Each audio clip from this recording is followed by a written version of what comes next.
अस्सलाम वालेकुम दोस्तों, मेरा नाम है तारिक खान। आई होप आप सब खैरियत से होंगे। और आज जो हमारा लेक्चर है, आज हम लेक्चर सेकंड पढ़ेंगे जो हम कॉन्स्टिट्यूशनल बॉडीज़ पढ़ते हैं। इससे पहले हमने क्या पढ़ा? इलेक्शन कमीशन ऑफ इंडिया इससे पहले हमने कवर किया। क्लियर?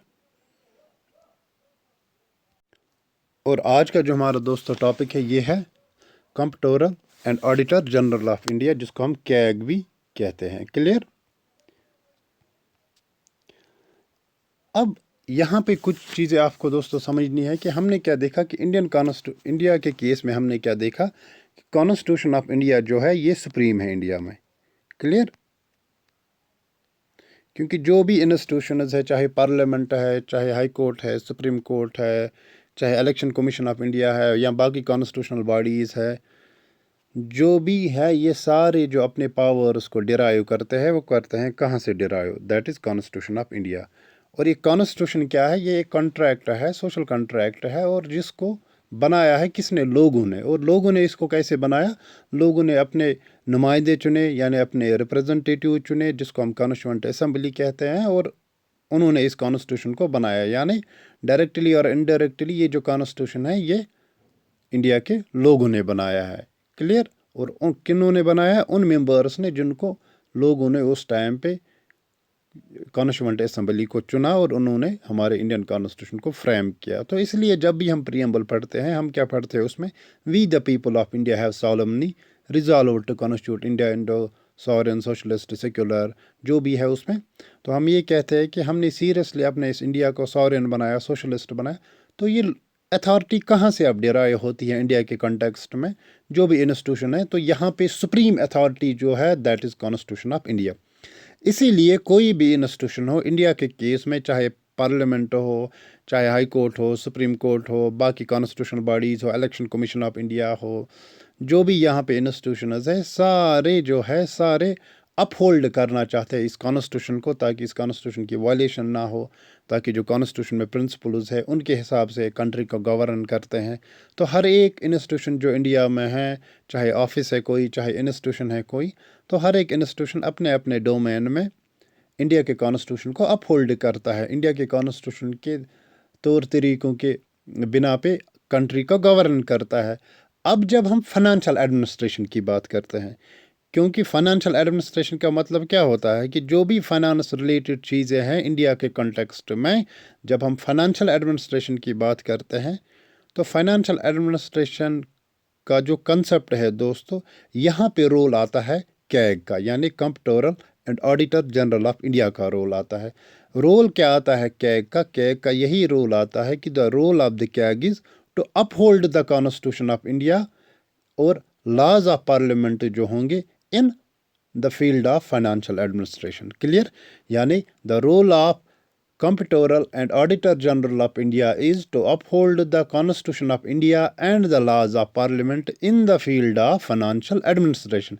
यानी फाइनेंशियल एडमिनिस्ट्रेशन के रिले में जो भी चीज़ें होंगी, जहाँ पे हमें अपनी कंट्री को अपने कॉन्स्टिट्यूशन के हिसाब से रन करना है, जो कॉन्स्टिट्यूशन इंडिया का सुप्रीम है, अपहोल्ड करके रखना है कॉन्स्टिट्यूशन ऑफ इंडिया को। अपहोल्ड का मतलब यानी कि कॉन्स्टिट्यूशन का कोई भी प्रिंसिपल वायलेट नहीं होना चाहिए इन फाइनेंशियल एडमिनिस्ट्रेशन। और इस चीज़ को कौन देखता है? इस चीज़ को कौन अपहोल्ड करता है फाइनेंशियल एडमिनिस्ट्रेशन में? That is comptroller and auditor general of India, जो एक कॉन्स्टिट्यूशनल बॉडी है इंडिया के कॉन्टेक्स्ट में। और कैग जो है ये एजेंट होता है पार्लियामेंट ऑफ इंडिया का, और ये कंडक्ट करता है audit of expenditure on the behalf of parliament. मतलब जो भी एक्सपेंडिचर हुआ होगा इंडिया में फाइनेंशियल एडमिनिस्ट्रेशन में, यानी फाइनेंस रिलेटेड, ऑडिट तो फाइनेंस रिलेटेड ही होगा, ठीक है ना? तो जो भी यहाँ पे एक्सपेंडिचर हुआ होगा उसका जो ऑडिट करता है वो कौन करता है? वो करता है कैग, यानी comptroller and auditor general of India. इसीलिए हम इसको कहते हैं कि कैग जो है ये अपहोल्ड करता है कॉन्स्टिट्यूशन ऑफ इंडिया को इन the field of financial administration. Clear? Clear यहाँ तक दोस्तों? अब अगर हम दोस्तों ये जो टॉपिक है ना कैग, तो इसमें काफ़ी चीज़ें हैं कि किन चीज़ों पे ऑडिट कर सकता है कैग, किन चीज़ों पे नहीं कर सकता है, क्या ये कंप्ट्रोलर है, क्या ये सिर्फ ऑडिटर है। लेकिन आप याद रखना ये ऑडिट करता है। इसको हम कहते हैं कि कैग जो है इसका रोल होता है कि जब भी ये कंसर्नड है सिर्फ ऑडिट स्टेज पे, यानी जब भी ऑडिट करना होगा चीज़ों को तो उस वक्त जो है कैग का रोल आता है, यानी जब एक्सपेंडिचर ऑलरेडी टेक प्लेस हुआ होगा तो उस टाइम पे फिर जब ऑडिट करना होगा उन चीज़ों को, उस फाइनेंस को, तो वो कौन करता है? वो करता है कैग। अब एग्ज़ाम पॉइंट ऑफ व्यू से आपके लिए क्या इंपॉर्टेंट है, कौन सी चीज़ें? देखिए, सबसे पहली बात ये है कि आपको वहाँ पे जब भी आपको एग्ज़ाम देना है, आपको वहाँ पे कैग डिस्क्रिप्टिव नहीं लिखना है, ये बात तो तय है, क्योंकि आपको वहाँ पे 4 ऑप्शंस आएंगे, ऊपर कैग के ऊपर क्वेश्चन एक आएगा फॉर इंस्टेंस अगर कैग से आएगा। क्लियर? क्योंकि एक इम्पॉर्टेंट कॉन्स्टिट्यूशनल बॉडी है और नीचे ऑप्शंस दिए होंगे और आपको आंसर देना है। अब जो कंसेप्ट था मैंने वो आपको ऑलरेडी कहा कि कैग किस रिलेटेड है, यानी ये अपहोल्ड करता है, क्या करता है? अपहोल्ड इंडिया का constitution in the field of financial administration. अब कैग के रिलेटेड जो भी इंपॉर्टेंट चीज़ें हैं उसको हम डिस्कस करेंगे, जैसे कैग को अपॉइंट कौन करता है, आर्टिकल्स क्या रिलेटेड है इसके। क्लियर? कैसे काम करता है, रोल क्या है, ड्यूटीज़ क्या है, और इसको हम क्या कहते हैं। तो एग्ज़ाम पॉइंट ऑफ व्यू से जो भी है हम उसको कवर अप करते हैं। क्लियर यहाँ तक? देखिए दोस्तों, हमारे इंडियन कॉन्स्टिट्यूशन में जो कैग के साथ डील करता है वो है आर्टिकल 148। आप टेंशन मत ले लो, ये सारी चीज़ें मैंने मेंशन की है। और ये आर्टिकल 148 जो है ये प्रोवाइड करता है independent office of the comptroller and auditor general of India, यानी कैग। और ये हेड ऑफ, ये जो कैग होता है दोस्तों, ये होता है head of Indian audit and accounts department. Clear? Indian audit and accounts department जो यहाँ पे है, किसका हेड ये होता है? कैग। ये होता है Indian audit and accounts department जो है, Indian audit and accounts department जो है इंडिया में, उसका हेड होता है कैग। और ये जो Indian audit and accounts department है, ये तो हमने ऑलरेडी, अगर आपने मिडिवल हिस्ट्री पढ़ी होगी या आईएनएम आपने पढ़ा होगा तो उसमें आपने ये शायद, अगर आपको पता नहीं है तो मैं आपको बताना चाहता हूँ, ये जो Indian audit and accounts department है ये ऑलरेडी क्रिएट किया गया था ड्यूरिंग ब्रिटिश रूल 1753 में। तो उसके साथ हमें कुछ नहीं है, आपको यहाँ पे सिर्फ याद ये रखना है कि ये जो कैग है ये हेड होता है इंडियन ऑडिट और अकाउंट्स डिपार्टमेंट का। क्लियर? और इसको हम गार्डियन ऑफ पब्लिक पर्स भी कहते हैं। अब पब्लिक पर्स क्या होता है? इसको हम गार्डियन ऑफ पब्लिक पर्स क्यों कहते हैं? देखिए, पब्लिक पर्स का मतलब होता है वो पैसा, वो पर्स जहाँ पे लोगों का पैसा है। क्लियर? तो इसको हम कहते हैं ये गार्डियन है किसका? पब्लिक पर्स का। और ये दोस्तों मोस्ट इम्पॉर्टेंट है, मैंने जब भी कैग से क्वेश्चन देखा है, यूजुअली मैंने नंबर ऑफ टाइम में जब भी मैंने कैग से क्वेश्चन पुट अप होते हुए देखा है किसी भी एग्ज़ाम में, चाहे जो भी स्टेट्स में एग्ज़ाम्स होते हैं या एसएससी के एग्ज़ाम्स होते हैं, तो वहाँ पे सिंपली आएगा which of the following is known as the guardian of public purse, तो सिंपली कैग है। ठीक? तो इसको हम कहते हैं गार्डियन ऑफ पब्लिक पर्स भी। क्लियर? और ये कंट्रोल करता है एंटायर फाइनेंशियल सिस्टम जो हमारी कंट्री में होता है, चाहे सेंट्रल लेवल पे या स्टेट लेवल पे, ये उसको कंट्रोल करता है, ये बात याद रखना। Clear? It controls the entire financial system of the country at both levels, चाहे सेंटर में हो या स्टेट में हो। और ये ड्यूटी होती है किसकी? क्या कि to uphold the constitution of the India और लॉज ऑफ पार्लियामेंट को अपहोल्ड करना in the field of financial administration. ये मैंने आपको अभी कहा। और इसी वजह से जो B.R. अम्बेडकर है उसने कहा था कि कैग जो है it is the most important officer under the constitution of India. Clear? यहाँ तक क्लियर दोस्तों? अब हम करते हैं अपॉइंटमेंट की बात। देखिए, अपॉइंटमेंट या जो भी चीज़ें हैं, क्वालिफ़िकेशन क्या होगी, टेन्योर क्या होगा, रिमूवल क्या होगा, अगर आप लक्ष्मीकांत से पढ़ने बैठोगे तो 5-6 पेज तो आपको इसी में जाएंगे। इसलिए मैंने सिंपल एक टेबल फॉर्मेट में लाया है कि देखिए, आर्टिकल कैग को हम क्या कहते हैं? Guardian of public purse. ये मैंने हेडिंग में लिखा है। और इसको अगर कुछ भी नहीं याद रखोगे, इस कैग में, इस comptroller and auditor general of India में, जिसको हम गार्डियन ऑफ पब्लिक पर्स कहते हैं, जो अपहोल्ड करता है इंडिया का कॉन्स्टिट्यूशन और लॉज ऑफ पार्लियामेंट को अपहोल्ड करता है इन the field of financial administration, जिसका काम है ऑडिट करना, अकाउंट जिसका काम है ऑडिट करना। क्लियर? और अगर कुछ भी आप इसमें याद नहीं रखोगे, लेकिन एटलीस्ट इतना याद रखना, ये जो कैग है इसको हम कहते हैं गार्डियन ऑफ पब्लिक पर्स। ये मैंने ऑलरेडी ऊपर मेंशन लिखा है। तो आर्टिकल कौन डील है इसके साथ? आर्टिकल 148। अब कंपोजिशन की बात है, ठीक है ना। देखिए कंपोजिशन ये है, ये जो कैग होता है दोस्तों, इसको अपॉइंट करता है प्रेसिडेंट ऑफ इंडिया। क्लियर? तो ये मैंने आपको यहाँ पे लिखा है, ठीक। और ये भी याद रखना कि ये जो कैग है ये होल्ड करता है office for a period of 65 years. Clear? और 6 ईयर जो दोनों में पहले आए। मतलब जो कैग का ऑफिसर है, जो हमारे पास comptroller and auditor general of India है, अगर वो 65 ईयर्स का पहले हुआ तो वो रिटायर हुआ। अगर वो 65 ईयर्स का नहीं हुआ है, उसकी एज इससे कम है, लेकिन उसने 6 साल की सर्विस दी है इस ऑफिस पे, तो तब भी वो रिटायर होगा, विच एवर इज अर्लियर। और रिमूवल वही है, जिस तरह हम एक जज ऑफ सुप्रीम कोर्ट को रिमूव करते हैं, प्रोसेस यहाँ पे भी वही है। और पोस्ट रिटायरमेंट जॉब है, यानी पोस्ट रिटायरमेंट जॉब का मतलब है जब ये कैग रिटायर होगा, क्या उसके बाद गवर्नमेंट ऑफ इंडिया इसको अलो करती है कि आप जॉब कर सकते हो रिटायरमेंट के बाद किसी और इंस्टीट्यूशन में? ये एलिजिबल उसके लिए नहीं है, क्योंकि कैग एक इम्पॉर्टेंट फिगर है दोस्तों। और जो भी एक इम्पॉर्टेंट फिगर होती है, ये एक सेंसिटिव ऑफिस है। ये वो सेंसिटिव ऑफिस है जिसको गवर्नमेंट के तमाम अकाउंट जो है, ऑडिट जो है, उनके बारे में पता होती है, ताकि उनमें सिक्रेसी रहे, ये उनमें उनकी वो सेंसिटिवनेस कंप्रोमाइज़ ना हो। इसीलिए पोस्ट रिटायरमेंट जॉब जो है ये अलो नहीं किया जाता है कैग को कि आप ही कर सकते हो कहीं पे। क्लियर? और ये सिंगल मेंबर बॉडी है, ये बात याद रखना। यहाँ तक क्लियर? अब यहाँ पे दोस्तों है फंक्शंस ऑफ कैग। देखिए फंक्शंस ऑफ कैग की अगर हम बात करेंगे, तो यहाँ पे ये जो फंक्शंस है दोस्तों, आप इतना ही याद रखना। क्लियर? आपके एग्जाम पॉइंट ऑफ व्यू से एक चीज़ है, ये जो कैग होता है इसका काम होता है ऑडिट करना। कैग को हम, ये एक इंडिपेंडेंट अथॉरिटी तो है, आर्टिकल भी हमने इसके रिलेटेड देखा है।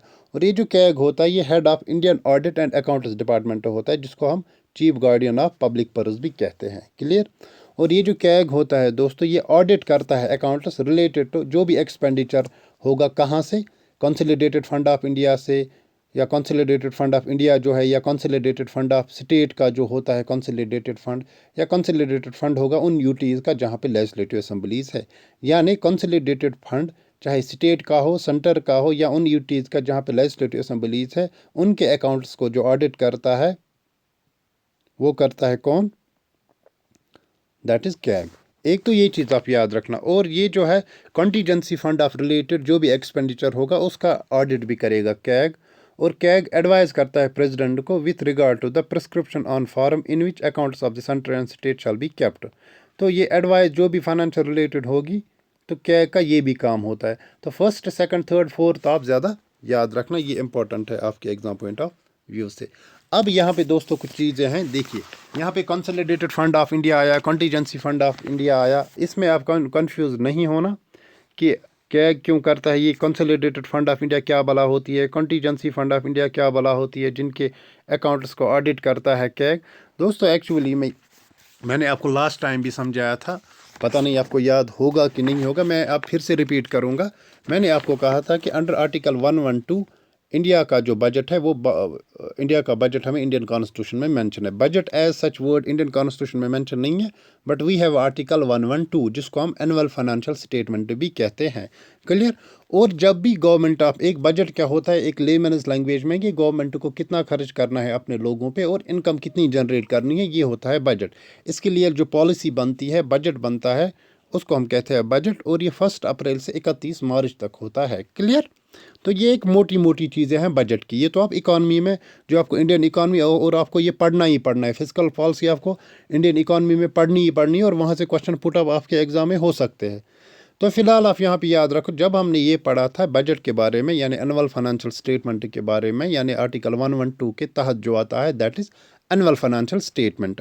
और उसमें हमने देखा बजट सिंपली होता है कि गवर्नमेंट कितना पैसा कमाएगी इस साल और कितना एक्सपेंडिचर करेगी लोगों पे, इसका जो हिसाब किताब होता है that is budget lemons language में। अब जो भी मनी रिसीव करती है गवर्नमेंट, जिसको हम इनकम कहते हैं, उसको सेव किया जाता है 3 अकाउंट्स में। एक तो कंसोलिडेटेड फंड ऑफ इंडिया में, पब्लिक अकाउंट्स में, और कॉन्टीजेंसी फंड ऑफ इंडिया में। क्लियर? और कंसोलिडेटेड फंड ऑफ इंडिया जो होता है दोस्तों, इसमें डायरेक्ट और इनडायरेक्ट टैक्स जो भी रेवेन्यू गवर्नमेंट का आता है वो रखा जाता है, या लोन्स रेज किए गए, और इससे पैसे निकालने के लिए ये एक अकाउंट होता है गवर्नमेंट का, इसके लिए आर्टिकल 2 से किससे इसके लिए यहाँ से पैसे निकालने के लिए यानी कंसोलिडेटेड फंड ऑफ इंडिया से जब पैसे खर्च करने हो गवर्नमेंट को, इसके लिए अप्रूवल ऑफ पार्लियामेंट की ज़रूरत पड़ती है।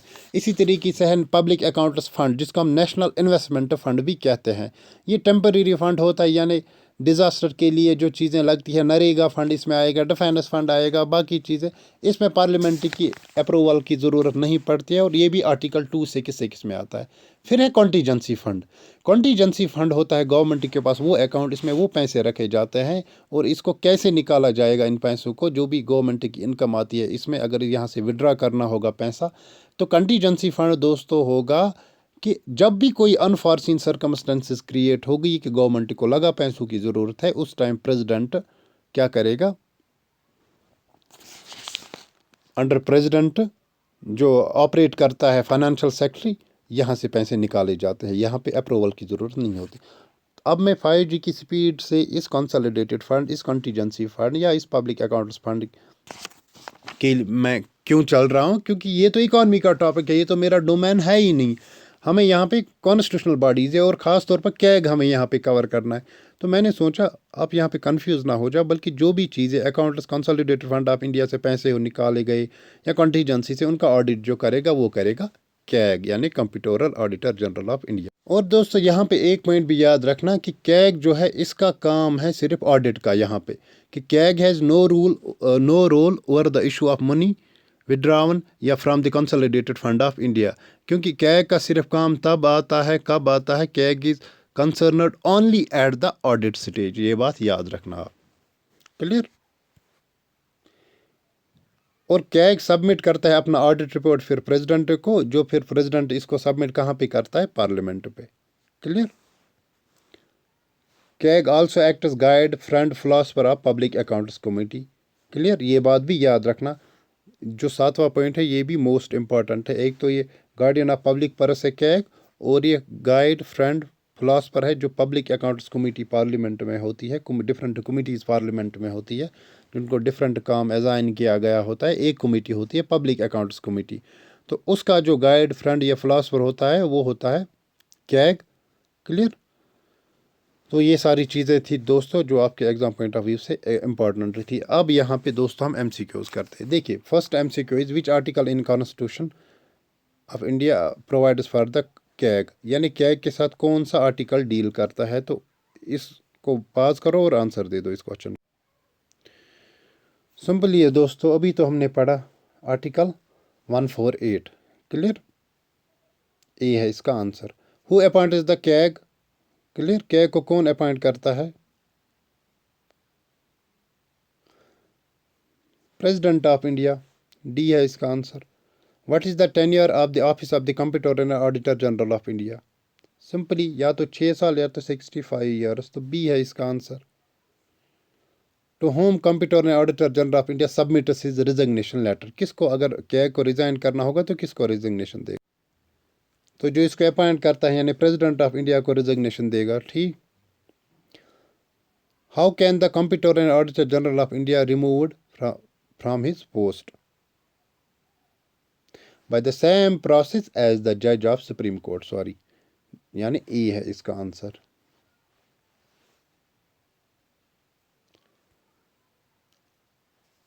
हु डिटरमाइन्स द सैलरी, जो भी अलोवेंसेस होगी या सर्विस होगा comptroller and auditor general of India का, इसको कौन डिसाइड करता है। तो दोस्तों इसका आंसर है that is C, parliament of India. तो ये इसके आंसर्स है। अब हम करेंगे दोस्तों कवर अटॉर्नी जनरल और एडवोकेट जनरल, ठीक। अटॉर्नी जनरल हमें स्टेट में होता है, सॉरी, अटॉर्नी जनरल हमें सेंटर में होता है और एडवोकेट जनरल हमें स्टेट में होता है, क्लियर। दोनों को हम यहीं पे कवर करेंगे, ये भी कॉन्स्टिट्यूशनल बॉडीज़ है। मैंने आपको क्या कहा, मैंने कहा कि अटॉर्नी जनरल हमें होता है कहाँ पे, अटॉर्नी जनरल होता है सेंटर में यानी यूनियन में, और ये होता है स्टेट्स में। अब ये जो दो ऑफिस है, ये जो दो कॉन्स्टिट्यूशनल बॉडीज़ है, इनका काम सेम है, एक ही काम है दोनों का। अटॉर्नी जनरल लेकिन सेंटर में करता है ये काम, और एडवोकेट जनरल कर रहा है स्टेट में। लेकिन अब यहाँ पे क्वेश्चन ये है, ये होते क्या है? देखिए दोस्तों, सिंपली आप याद रखना, ये हाईएस्ट लॉ ऑफिसर होता है इन द कंट्री। अगर हम अटॉर्नी जनरल की बात करेंगे ना, जो ऊपर है, जो सेंटर में होता है, ये वाला बंदा, ये जो अटॉर्नी जनरल है, ये जो इंस्टीट्यूशन है, इसको हम कहते हैं, जो सेंटर में होता है, he is known as the highest law officer in the country. ये सिंपली एक चीफ लॉ ऑफिसर होता है गवर्नमेंट ऑफ इंडिया का, और इसकी ड्यूटी होती है कि एडवाइस देना गवर्नमेंट ऑफ इंडिया को लीगल मैटर्स में, जो इसको रेफ़र किए गए हो, प्रेसिडेंट ने इसको रेफ़र किया हो, या गवर्नमेंट, आप ये समझो ये गवर्नमेंट का लीगल एडवाइज़र होता है सेंट्रल लेवल पे, और एडवोकेट जनरल भी वही होता है गवर्नमेंट का लीगल एडवाइज़र, लेकिन स्टेट लेवल पे। और ये चीफ लीगल ऑफिसर होता है, या हम इसको कहते हैं चीफ लॉ ऑफिसर होता है गवर्नमेंट ऑफ इंडिया का। Attorney general is the chief law officer of the government of India, और इसका काम है एडवाइस देना गवर्नमेंट ऑफ इंडिया को अपॉन लीगल मैटर जो इसको रेफर प्रेसिडेंट ने किए होंगे। Clear, simply. और एडवोकेट जनरल भी यही होता है, लेकिन वो स्टेट्स में होता है। अब एग्जाम पॉइंट ऑफ व्यू से आप ये याद रखो। देखिए आर्टिकल्स क्या रिलेटेड है इसके, तो यहाँ तक क्लियर दोस्तों। जो भी मैंने कहा, simply attorney general is the highest law officer in the country, जो मैंने यहाँ पे मेंशन किया है, ये वाला। और इसका काम क्या है कि लीगल मैटर्स में, यानी ये चीफ लॉ ऑफिसर होता है गवर्नमेंट ऑफ इंडिया का। ठीक, लीगल मैटर्स में गवर्नमेंट को सजेस्ट देना, या लीगल मैटर्स में एडवाइस देना गवर्नमेंट को। क्लियर। इसी तरीके से एडवोकेट जनरल होता है स्टेट में, यानी स्टेट का हाईएस्ट लॉ ऑफिसर। यहाँ तक क्लियर। अब यहाँ पे आर्टिकल्स है। देखिए आर्टिकल डील करता है, अगर हम अटॉर्नी जनरल ऑफ इंडिया के साथ की बात करेंगे, आर्टिकल 76 और 165 डील करता है एडवोकेट जनरल। कंपोजिशन है, ये सिंगल मेंबर है, यानी अपॉइंटमेंट प्रेसिडेंट करता है अटॉर्नी जनरल को। ओब्वियसली ये तो यहाँ पे तो कॉमन सेंस चीज़ें हैं। प्रेसिडेंट सेंटर में होता है तो ये किसको अपॉइंट करेगा? अटॉर्नी जनरल को। गवर्नर स्टेट में होता है, ये किसको अपॉइंट करेगा? एडवोकेट जनरल को। क्वालिफिकेशन यही है, एज अ जज ऑफ सुप्रीम कोर्ट अगर अटॉर्नी जनरल की बात है, क्वालिफिकेशन होनी चाहिए। एज अ जज ऑफ हाई कोर्ट अगर एडवोकेट जनरल की बात है, मतलब क्वालिफाइड होना चाहिए। जिस तरह एक क्वालिफिकेशन एक जज ऑफ सुप्रीम कोर्ट की है, वही एक अटॉर्नी जनरल की होनी चाहिए, और एडवोकेट जनरल की एज ए जो जज ऑफ हाई कोर्ट की क्वालिफिकेशन होनी चाहिए, वही एडवोकेट जनरल। टेन्योर है वही है कि at the pleasure of president या governor they enjoy the office. Post retirement है कि नहीं, he is not debarred from the legal practice. नहीं, जब ये रिटायर होते हैं उसके बाद यूजुअली ये क्या जॉब कर सकते हैं। बस इसमें इतना ही है कुछ। अब फंक्शंस में है, मैंने यहाँ पे मेंशन किया है, he can participate in the legislature और its committees meetings, he can be a member of legislative committee without right to vote, he can enjoy privilege, he can plea before any court of India where shouldn't advise against the government, shouldn't defend the criminal cases। या यहाँ पे सिर्फ आप दोस्त आपके exam point of view से यही important है कि ये एक लीगल एडवाइज़र होता है, लीगल ऑफिसर होता है, चीफ लॉ ऑफिसर होता है सेंट्रल गवर्नमेंट का। कौन? Attorney general. और एडवोकेट जनरल स्टेट गवर्नमेंट का होता है, और इसमें ज़्यादा कुछ भी नहीं है। लेकिन ये गवर्नमेंट के एडवाइस के अगेंस्ट नहीं जा सकता, क्योंकि ये तो उन्हीं का लॉ ऑफिसर होता है, तो ये थोड़ी गवर्नमेंट के अगेंस्ट जाएगा। ठीक। अब है दोस्तों फाइनेंस कमीशन। देखिए दोस्तों, ये जो फाइनेंस कमीशन है, ये भी तो कॉन्स्टिट्यूशनल बॉडी है, और इसके साथ जो आर्टिकल डील करता है, वो आर्टिकल डील करता है 280। ठीक है ना, क्योंकि हम इन जो भी इम्पोर्टेंट चीज़ें हैं दोस्तों, क्योंकि कॉन्स्टिट्यूशनल बॉडीज़ ना 5-6 है, अगर आप इनको अननेसेसरी चीज़ें पढ़ोगे ना इसमें से, तो फिर तो मुझे लगता है 10-12 दिन तो आपको इन्हीं कॉन्स्टिट्यूशनल बॉडीज़ को पढ़ने में जाएंगे। लेकिन अब जो इम्पोर्टेंट कॉन्स्टिट्यूशनल बॉडी है, जैसे यूपीएससी है, पीएससी है, फाइनेंस कमीशन है, कैग है, इलेक्शन कमीशन ऑफ इंडिया है, तो इन चीज़ों को हम पढ़ेंगे, अच्छे से पढ़ेंगे, डिटेल में पढ़ेंगे, और एग्जाम पॉइंट ऑफ व्यू से जो भी इम्पोर्टेंट है उसको हम मार्क किया करेंगे, और वो मैंने ऑलरेडी इन नोट्स में मेंशन किए भी है। अब फाइनेंस कमीशन एक और कॉन्स्टिट्यूशनल बॉडी है, और ये फाइनेंस कमीशन कॉन्स्टिट्यूशनल बॉडी है अंडर आर्टिकल 280। और एक कॉन्स्टिट्यूशनल बॉडी क्या होती है? कॉन्स्टिट्यूशनल बॉडी की डेफिनेशन मैंने आपको दी है। और ये जो है फाइनेंस कमीशन, ये कॉन्स्टिट्यूट की जाती है प्रेसिडेंट की तरफ से हर 5 साल के बाद। और काम क्या है इसका? मेन काम है फाइनेंस कमीशन का यही कि डिस्ट्रीब्यूशन जो होती है टैक्सेस की, या शेयर क्या होगा बिटवीन सेंटर एंड स्टेट, ये वो डिसाइड करता है। या एलोकेशन क्या होगा between centre and respective state taxes के रिलेटेड, यानी जो distribution of the net proceeds of taxes होगी to be shared between the centre and state, यानी एलोकेशन क्या होगी बिटवीन सेंटर एंड स्टेट, ये उसके साथ डील करता है। सिंपल कि सेंटर एंड स्टेट के बीच में जो भी टैक्सेस की डिस्ट्रीब्यूशन होगी that is decided by the, ये उसके साथ डील करता है कौन, फाइनेंस कमीशन।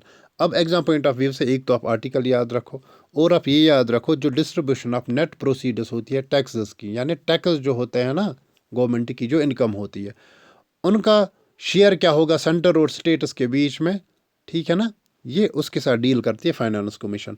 और इसको कॉन्स्टिट्यूट करता है कौन, दैट इज, इसको कॉन्स्टिट्यूट करता है प्रेसिडेंट ऑफ इंडिया, और हर 5 साल के बाद।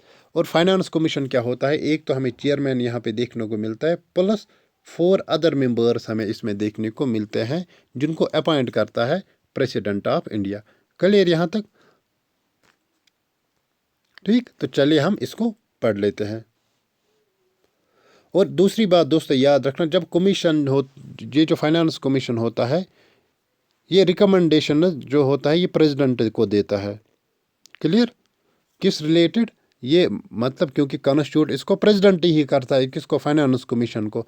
अब इसका काम है कि जो भी डिस्ट्रीब्यूशन ऑफ टैक्सेस हुआ है, नेट प्रोसीडर्स ऑफ टैक्सेस हुआ है बिटवीन सेंटर एंड स्टेट, उस रिलेटेड जो भी ये है कौन, फाइनेंस कमीशन जब भी अपना रिपोर्ट देता है, अपनी रिकमेंडेशन देता है उस रिलेटेड, उस काम के रिलेटेड, तो ये प्रेसिडेंट ऑफ इंडिया को देता है। क्लियर? और फिर क्या करता है प्रेसिडेंट काम, प्रेसिडेंट इस रिपोर्ट को पार्लियामेंट में लाता है। क्लियर? यानी द कमीशन जो है इसका काम है distribution of the net procedures of the taxes जो होगा बिटवीन सेंटर एंड स्टेट, उसको देखना, एलोकेट जो होता है उसमें, एलोकेशन जो उसमें होती है टैक्सेस में। आप सिर्फ टैक्स यहाँ पे दोस्तों याद रखना कि जो भी टैक्स का शेयर होता है बिटवीन सेंटर एंड स्टेट वो कौन डिसाइड, वो उसको कौन देखता है, वो फंक्शन किसकी है, वो फाइनेंस कमीशन की फंक्शन है। और फाइनेंस कमीशन को कौन कॉन्स्टिट्यूट करता है, प्रेसिडेंट ऑफ इंडिया। हर 5 साल के बाद प्रेसिडेंट ऑफ इंडिया इस फाइनेंस कमीशन को कॉन्स्टिट्यूट करता है। क्लियर? और इसमें क्या होता है, एक तो इसमें चेयरमैन होता है और 4 बाकी मेंबर्स होते हैं।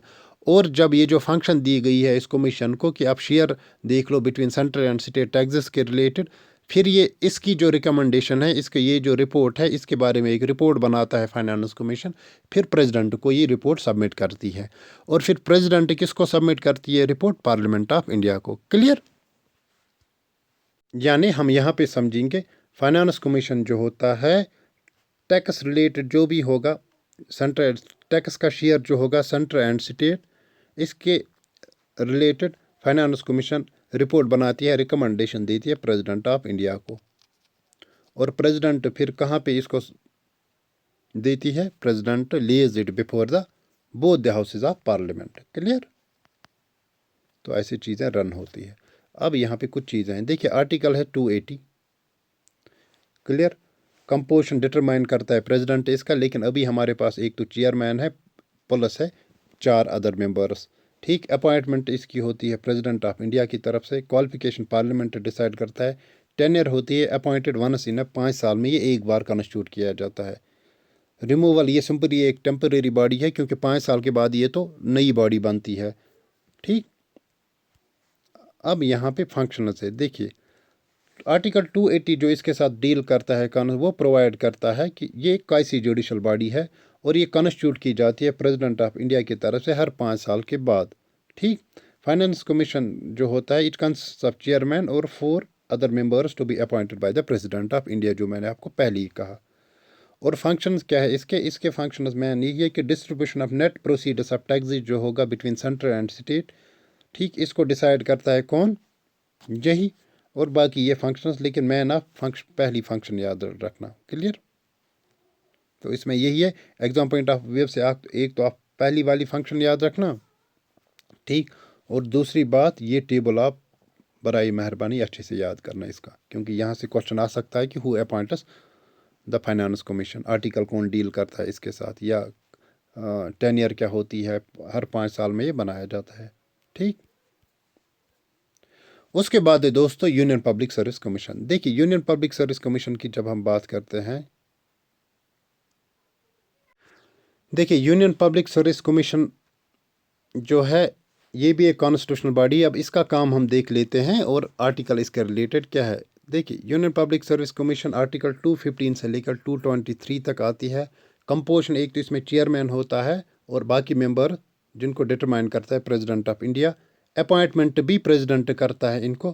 क्वालिफिकेशन होती है कि इसके जो हाफ ऑफ द मेंबर्स होंगे they should have experience under the government और ऑफ इंडिया और स्टेट गवर्नमेंट, यानी उनके एक्सपीरियंस चाहे सेंट्रल गवर्नमेंट या स्टेट गवर्नमेंट में 10 साल की होनी चाहिए। और ये ऑफिस एंजॉय करते हैं 65 और 6 ईयर्स, जो भी अर्लियर होगा, ये तो आपको पता ही है। अब यहाँ पे कुछ चीज़ें हैं दोस्तों, फंक्शंस क्या है यूनियन पब्लिक सर्विस कमीशन की। देखिए, इसको हम कहते हैं watch dog of merit system, यानी यूपीएससी एक सेंट्रल रिक्रूटिंग एजेंसी है under the department of personal and training, जो यहाँ पे डिफरेंट एग्जाम्स कंडक्ट करती है जो हम अभी पढ़ लेंगे। जैसे कॉन्स्टिट्यूशन ने स्पेसिफाई नहीं किया है कि चेयरमैन और मेंबर्स कितने होंगे, क्लियर, बल्कि it would be decided by the president of India की कंपोजिशन क्या होगी इसकी। एक बात ये यहाँ पे आप एग्जाम पॉइंट ऑफ व्यू से याद रखना, ये watch dog of merit system है और चेयरमैन होल्ड ऑफिस करता है 6 ईयर्स तक या until he attends the 65 years of age. और रिमूवल जो होता है वो प्रेसिडेंट ही रेफर करता है मैटर किसको, सुप्रीम कोर्ट को फॉर एन इंक्वायरी, क्लियर। और ज्यूरिडिक्शन जो है यूपीएससी का, इसको एक्सटेंड भी किया जा सकता है पार्लियामेंट की तरफ से। अब यहाँ पे है कि president exclude certain post of. अब यहाँ पे एक इंपॉर्टेंट चीज़ है जो आपके साथ मुझे डिस्कस करनी है। यूपीएससी का काम क्या है ये तो हमें पता है, ये सेंट्रल रिक्रूटिंग एजेंसी है और ये जो भी all India service, central service या पब्लिक सर्विस के एग्जाम्स होते हैं, यानी आईएएस का एग्ज़ाम होता है या बाकी यूपीएससी जो रिलेटेड एग्जाम्स होते हैं, वो कौन कंडक्ट करता है, यूपीएससी। इसलिए हम इसको कहते हैं watch dog of merit system. ये बात याद रखना कि watch dog of merit system in India हम किस रिक्रूटिंग एजेंसी यानी किस कॉन्स्टिट्यूशनल बॉडी को कहते हैं, दैट इज़ यूपीएससी को। और गार्डियन ऑफ पब्लिक पर्स हम किसको कहते हैं, वो हम कहते हैं comptroller and auditor general of India को। दोस्तों, ये जो चीज़ें हैं ना, ये डायरेक्ट फिर वहाँ एग्जाम में आती है कि which is known as the watch dog of merit system in India, that is UPSC, जो एक कॉन्स्टिट्यूशनल बॉडी है और जिसको कॉन्स्टिट्यूट करता है कौन, जिसको अपॉइंट करता है प्रेसिडेंट ऑफ इंडिया। ये टेबल यहाँ पे मैंने मेंशन किया है, इसको पढ़ना अच्छे से, ठीक है ना, यहाँ पे आपको सारी चीज़ें समझ आ जाएंगी। अब है स्टेट पब्लिक सर्विस कमीशन कि हमारा जिस तरह हमारे पास यहाँ पे JKPSC है, Jammu and Kashmir public service commission, तो ओब्वियसली इसकी भी एक रिक्रूटिंग एजेंसी होती है स्टेट्स में। तो ये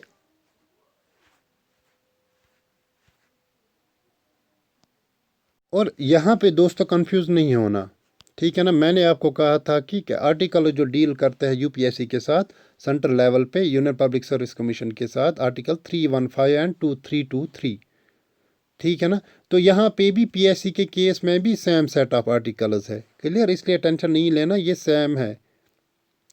ओब्वियसली जो कंपोजिशन होती है किसकी, पब्लिक सर्विस कमीशन की, जिस तरह हमें यहाँ पे JKPSC है यानी Jammu and Kashmir public service commission है, इसी तरीके से डिफरेंट स्टेट में डिफरेंट पब्लिक सर्विस कमीशनर्स होते हैं। ये जो स्टेट पब्लिक सर्विस कमीशनर्स होते हैं, एक तो यहाँ पे चेयरमैन होता है और बाकी मेंबर्स होते हैं जिनको अपॉइंट करता है गवर्नर।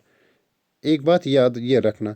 दूसरी बात, अब यहाँ पे आपको कुछ चीज़ें याद रखनी है। देखिए, ये तो आपको याद रखना है कि 6 साल तक जो होते हैं इसके मेंबर्स या चेयरमैन, वो ऑफिस अटेंड कर सकते हैं और until they attend the age of 62। लेकिन यूपीएससी के केस में हमने देखा 6 साल और 65 years, until they attend the age of 65 years. लेकिन पीएससी के केस में है 6 साल, लेकिन यहाँ पे until they attend the age of 62 years. ये बात याद रखना क्योंकि यहाँ पे 65 नहीं है। दूसरा पॉइंट आपके साथ डिस्कस करना है कि जो चेयरमैन होता है या मेंबर्स होते हैं स्टेट पब्लिक सर्विस कमीशन के, इनको अपॉइंट करता है गवर्नर, लेकिन रिमूव इनको सिर्फ प्रेसिडेंट ऑफ इंडिया कर सकता है। यानी अपॉइंटमेंट गवर्नर कर सकता है लेकिन रिमूव कौन करेगा, प्रेसिडेंट ऑफ इंडिया, क्लियर। तो ये पॉइंट भी मैंने यहाँ पे मेंशन किया है कि although the chairman and members of state public service commission are appointed by the governor, though they can be removed only by the president of India.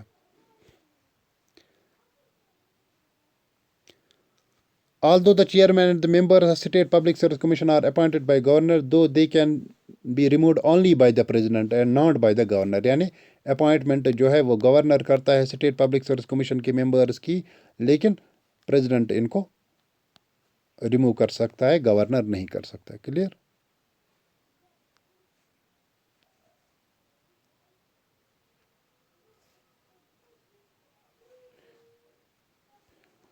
उसके बाद है chairman of public state public service commission on ceasing hold is eligible for appointment of chairman. देखिए, एक chairman जो होता है state public service commission का, clear, ये एलिजिबल होता है अपॉइंटमेंट का, लेकिन अगर ये चेयरमैन बनेगा यूपीएससी का। तो ये चीज़ यानी आप यहाँ पे याद ये रखना कि एक मेंबर एलिजिबल है किसके लिए। फॉर इंस्टेंस जब ये यहाँ पे हम कुछ चीज़ें देखिए, पोस्ट रिटायरमेंट की जब बात आती है, पोस्ट रिटायरमेंट का मतलब होता है क्या, पोस्ट रिटायरमेंट के लिए देखिए क्या होता है यहाँ पे। अब फॉर इंस्टेंस एक मेंबर रिटायर हो गया पीएससी का, इसको चेयरमैन ले सकते हैं पीएससी का, क्योंकि ये मेंबर था ना, क्योंकि अब ये इसकी प्रमोशन हो सकती है, डिमोशन थोड़ी हो गई यहाँ पे। इसी तरीके से एक चेयरमैन जो पीएससी का है,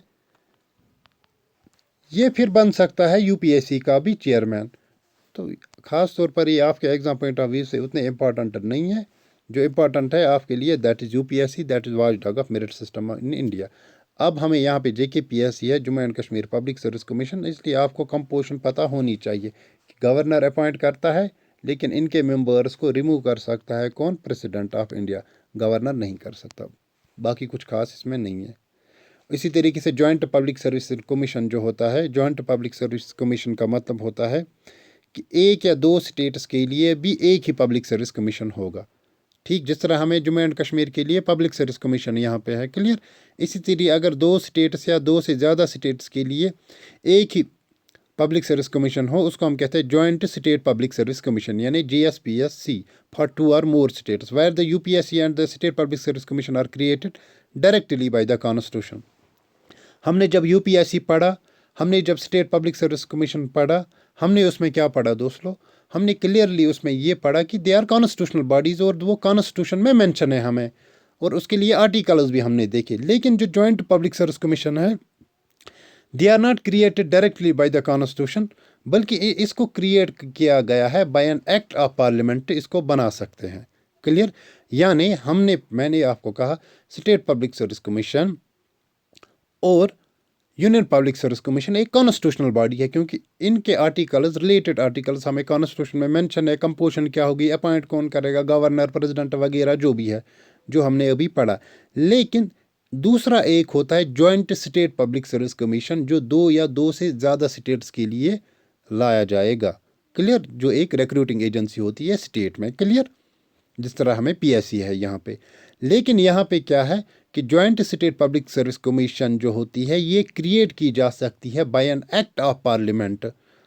अगर स्टेट लेजिस्लेचर जो कंसर्नड होंगे वो रिक्वेस्ट करेंगे कि हमें joint state public service commission दो। यानी ये जो जॉइंट पब्लिक सर्विस कमीशन है, जब इसको एक एक्ट ऑफ पार्लियामेंट से बनाया जाएगा तो इसको हम कहेंगे स्टैट्यूटरी बॉडी। जो मैंने आपको पहले ही कहा था कि जो भी एक्ट ऑफ पार्लियामेंट से कोई बॉडी बनाई जाएगी उसको स्टैट्यूटरी बॉडी कहेंगे, और जो कॉन्स्टिट्यूशन में मेंशन है उसको हम कॉन्स्टिट्यूशनल बॉडीज कहेंगे। क्लियर? ठीक। और इसके जो ये जो joint state public service commission है, इसका जो चेयरमैन होता है, ये मेंबर्स होते हैं, उनको अपॉइंट करता है प्रेसिडेंट। 6 ईयर और 62 ईयर्स ये हमने रखा है कि कब तक ये अपने ऑफिस को एंजॉय कर सकते हैं, या 6 साल तक या 62 ईयर्स तक। तो दोस्तों आज के लिए इतना ही, मिलते हैं नेक्स्ट लेक्चर में। तब तक के लिए अपना ध्यान रखो, ख्याल रखो, टेक केयर।